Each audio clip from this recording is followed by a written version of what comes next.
ஏன்னா தியேட்டரில் வந்து அவர் வர அந்த ஒரு 20 minutes வந்து நான் ஸ்டாப் லாஃப்டர் நான் ஸ்டாப் கிளாப்ஸ் போய்கிட்டே இருக்கு. எனக்கு எனக்கு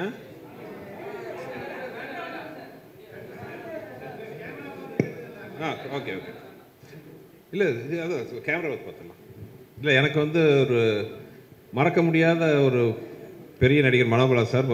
விஷால் சார் சொன்ன மாதிரி மனோபாலா சார் மட்டும் இல்லை, என் படங்களில் வந்து அது ஹியூமரில் பெரும் பங்கு வகித்த இன்னும் சில ஆர்டிஸ்ட்லாம் அந்த படத்தில் இருந்தாங்க. நீங்கள் பார்ப்பீங்க, நெல்லை சிவா, செல்லதுரை, அவங்களாம் வந்து எனக்கு அவ்வளோ அருமையான காமெடியெல்லாம் என் கூட பண்ணியிருக்காங்க.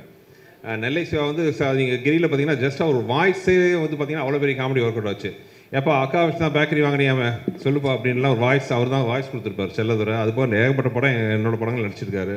சாரி, நெல்லை சிவா. அதே மாதிரி செல்லதுரை தலைநகரம் படத்தில் சொல்லுவார், நீ சென்னைக்கு போய் தெரு தெருவாக சுற்றுற காலம் வரலாம் என்ன வரும். அந்த மாதிரி ஒரு மாபெரும் அற்புதமான நடிகர்கள். அவங்களாம் வந்து ஒரு பெரிய லைம்லைட்டுக்கு வராமே வந்து அவங்க நம்மள்கிட்ட பிரிஞ்சது வந்து ஒரு வருத்தமான விஷயம். அதே மாதிரி மனோபாலா சார் இந்த 12 வருஷத்தில் எப்போ பார்த்தாலும் என்கிட்ட அவர் கேட்குற கேள்வி, வேறு எந்த படத்தில் நடித்தாலும் கூட என்கிட்ட அவர் கேட்குற கேள்வி பார்த்தீங்கன்னா, எப்படா மதகஜராஜா வரும். ஏன்னா அவர் வந்து இந்த படம் வந்தால் பெரிய நம்பிக்கையில் இருந்தார். அவர் வந்து ஒரு சோலோ காமெடினா டாப்புக்கு வந்து அவர் வருவாருங்க ஒரு நம்பிக்கை அவருக்கு இருந்துச்சு, எப்பவும் கேட்டே இருப்பார். பட் துரதிருஷ்டவசமாக தமிழ்நாட்டு மக்களே வந்து அவரை பார்த்து சந்தோஷப்பட்டு இருக்கும்போது அதை பார்த்து சந்தோஷப்பட அவர் இல்லை. அதுதான் ஒரு ஃபீலிங்காக இருக்குது. உண்மையாகவே டைம் ட்ராவல் தான். மணிவண்ணன் சார் ஆகட்டும், மனோபாலா சார் ஆகட்டும், சிட்டி பாபு, செல்லதுரை, நெல்லை சிவா, இவங்களாம் திரும்பி பார்க்கும்போது ஒரு நாஸ்டாலஜிக் அந்த ஃபீலிங் தான் வருது. எங்கே இருந்தாலும் அவங்களுக்கு என்னோட Royal salute. Thank you. Next one please. Watching MGR just to see these three on the same frame.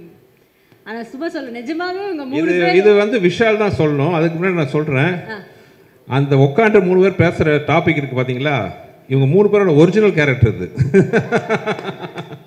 அவங்க 3 பேர் பேசிக்கிறது இப்படி தான் பேசிக்குவாங்க, நம்ம உட்காந்து கேட்டுக்கிட்டே இருக்கலாம். அந்த மாதிரி படத்தில் மட்டும் இல்லாமல் ரியல் லைஃப்லேயும் ஒரு திக் ஃப்ரெண்ட்ஸ். எஸ்பெஷலி ஆர்யா, சமயத்தில் வந்து ஆர்யா விஷால் கூட பண்ண சில விஷயங்கள்லாம் வந்து ஒரு நண்பன் இருந்தால் போதும் அப்படிங்கிறதுக்கு ஒரு உதாரணமாக வந்து ஆர்யா நிறையா பண்ணார். ஸோ இனி விஷால் தான் அந்த இல்லை, இது நாங்கள் 3 பேர் வந்து ஒரு படம் இன்னொரு படம் நடித்தோம். அதில் அவங்க பேருன்னா கவர்ச்சி நடிகை ஷகிலா. நான் ஒரு அசிஸ்டன்ட் கமிஷனராக வருவேன். வாசு என்ற வாசுதேவன் நினைக்கிறேன். ஐ திங்க் விஎஸ்ஓபி ராஜேஷ் படம். அதான் நான் சொல்கிறேன், நாங்கள் 3 பேர் சேர்ந்தோன்னா வந்து அவர் சொல்கிற மாதிரி ஆட்டோமேட்டிக்காக வந்து நாங்கள் சொல்லுவோம் டைலாக் அவருக்கு, சார் நாங்கள் இப்படி பேசிக்கிறோம். இவன் ஜாமி வந்து ஒரு 250 படத்தில் கெஸ்ட் அப்பியரன்ஸாக பண்ண படத்தில் ஒரு படம் இந்த படம். இல்லை, அவன் வந்து யார் கூப்பிட்டாலும் வந்து நண்பன் வாடா ஒரு சீன் வந்து நடினா சைக்கிள் எடுத்துட்டு கிளம்பி போயிடுவான், வந்து நடிச்சிடுவான், யோசிக்கவே மாட்டான். ஆக்சுவலாக ஜெய்சங்கருக்கு அப்புறம் இல்லை மனோரமா அம்மாவுக்கு அப்புறம் அதிகமாக படங்கள் நடிக்க போகிற நடிகன் வந்து இவன் தான் நினைக்கிறேன், ஆர்யா. ஆக்சுவலாக இந்த சீன் வந்து பர்டிகுலர் சீன் நாங்கள் ஹைதராபாத்தில் ஷூட் பண்ணோம். பண்ணி முதல் நாள் திடீர்னு பிளான் பண்ணோம், இந்த மாதிரி கெஸ்ட் அவர் வந்தால் நல்லாயிருக்கும், ஹீரோ யாராச்சும் தான் நல்லா இருக்குன்னொன்னே. அப்போ எனக்கு ஆர்யா பழக்கம் இல்லை. அப்போ அவன் விஷால்கிட்ட சொன்னேன், அதே இந்த மாதிரி ஆர்யா வந்தால் நல்லாயிருக்கும், எனக்கு பழக்கம் இல்லை, நீங்கள் ஒரு வார்த்தை பேசுங்களேன்னு. அவன் யார் கூப்பிட்டாலும் வருவான், சார் நீங்கள் கூப்பிடுங்க வருவான். ஆனால் அதே மாதிரி சச்ச ஒரு ஜெம். நான் சொன்னோன்னா இல்லை சார் நான் வரேன். என்னோட கடவுள் கொடுத்த ஒரு பொக்கிஷம் இது வந்து. அது அவர் சொன்ன மாதிரி வந்து இவர் ஒரு பொக்கிஷம் மாதிரி, இது ஒரு பொக்கிஷம் மாதிரி.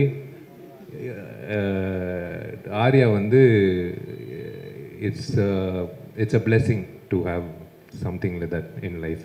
நீங்க எதை சொல்லிட்டு இருந்தீங்க சார்?